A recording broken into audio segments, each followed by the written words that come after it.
The Quran in several verses asserts that it is in pure Arabic, by an Arab, Muhammad, to Arabs. Yet, according to my own studies, I was very surprised at the fact that many of the Muhammadan linguists had great difficulty in finding the Arabic origins or roots of many of the most important words in the Quran. Can you elaborate?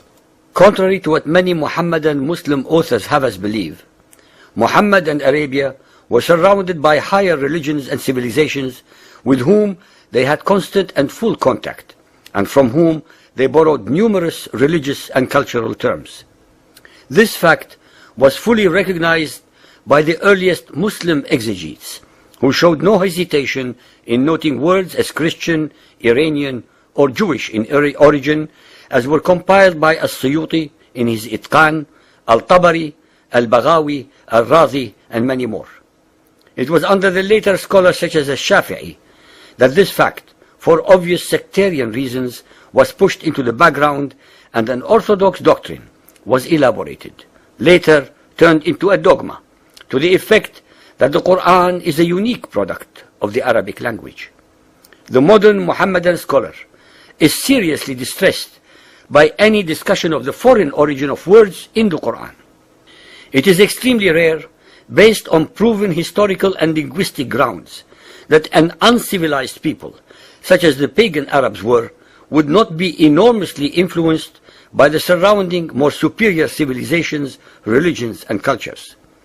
For the Muhammadan Arabs to pretend that the Arabic language per se, prior to the Arabian conquest of the surrounding civilizations, contained all words used in the Quran is totally absurd, contrary to facts, unsubstantiated, and desperate wishful thinking. It is invariably the more dominant powers or civilizations that impose their language upon the lesser ones, as actually happened initially by the Greeks, the Romans, and finally by the Arabs in their turn. Anyone dispassionately studying the Quran will realize that Muhammad drew his inspiration not from his own primitive pagan religious background, but most certainly from the vocabulary and religious terms of the great monotheistic religions that had already found root in the spiritual soil of Arabia, especially the Jews and Christians. It is extremely important to point out that there were very powerful Arabian Christian tribes who were dominant both in Syria and Iraq, and who wrote and spoke Syriac. Vocabulary of Syriac origin was already coming into use in Arabia long before Muhammad and his Quran. The court of Al-Hira in Iraq was a rendezvous of the poets and literature of the day.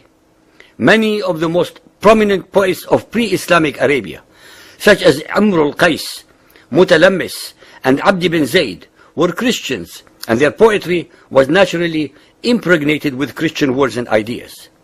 Even in the extant poetry of the such non-Christians as Al-Nabigha and Al-Ash'a, one finds the strong influences of Syrian Christianity because they spent time at the court of Al-Hira. The Ahadith and the biography of Muhammad assert that he traveled to Syria, Al-Sham, both as a child and later as a merchant on behalf of his wife Khadija, who was not only a Hanif, but also associated with Christianity through her uncle Waraka bin Nawfal. Muhammad was surrounded by enormously powerful non-Arabian influences that shaped his thoughts, his inspirations, and his Quranic prose, and to pretend that he was not affected by them is contrary to logic, to reality, to veracity, and to history. Chapter 12, verse 2. We have sent it down as an Arabic Qur'an in order that ye may learn wisdom. Chapter 20, 113. Thus have we sent this down as an Arabic Qur'an. Chapter 26, 195. In the perspicuous Arabic tongue. Chapter 39, 28. It is a Qur'an in Arabic, without any crookedness therein, in order that they may regard against evil. Chapter 41, 3. A book whereof the verses are explained in detail, a Quranic in Arabic for people to understand. According to the Ahadith, the Quran was revealed to Muhammad in 7 modes. Why were so many modes necessary if it were such a pure form of Arabic in the first place? Al-Tirmidhi Hadith 2215, narrated by Ubay ibn Ka'b. Ubay told of Allah's messenger meeting Gabriel and saying, I have been sent, Gabriel, to a people who are unlettered, among whom are old women and old men, boys and girls, and men who have never read a book? He replied, the Qur'an, Muhammad, has been sent down in 7 modes.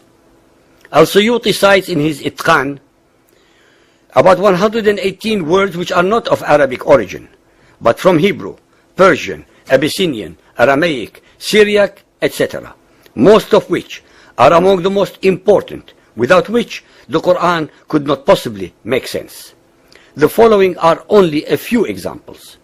From Hebrew and Aramaic, Madrasa, school, is from Beit Midrash. Jahannam, hell, from Gehinnom. Shaitan, Satan, from Satan. Misr, Egypt, from Misraim. From the Christian Abyssinians, Mihrab, niche.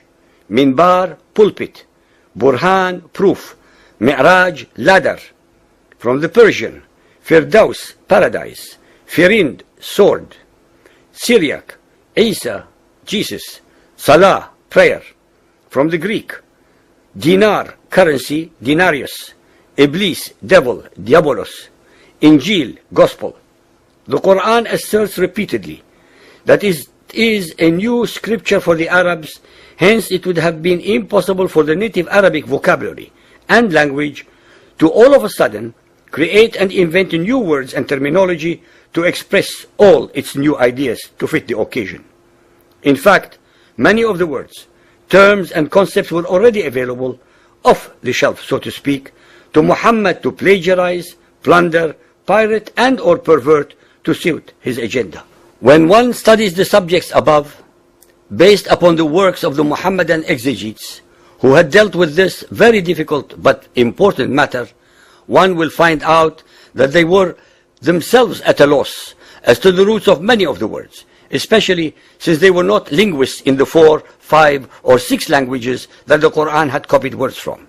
They actually had the most meager philological resources at their disposal, so much so that Al-Suyuti and those who preceded him completely missed the fact that several of the words that they alleged to have been foreign were in fact Arabic in origin. The Quran cannot exist without the foreign words that permeate its verses and chapters.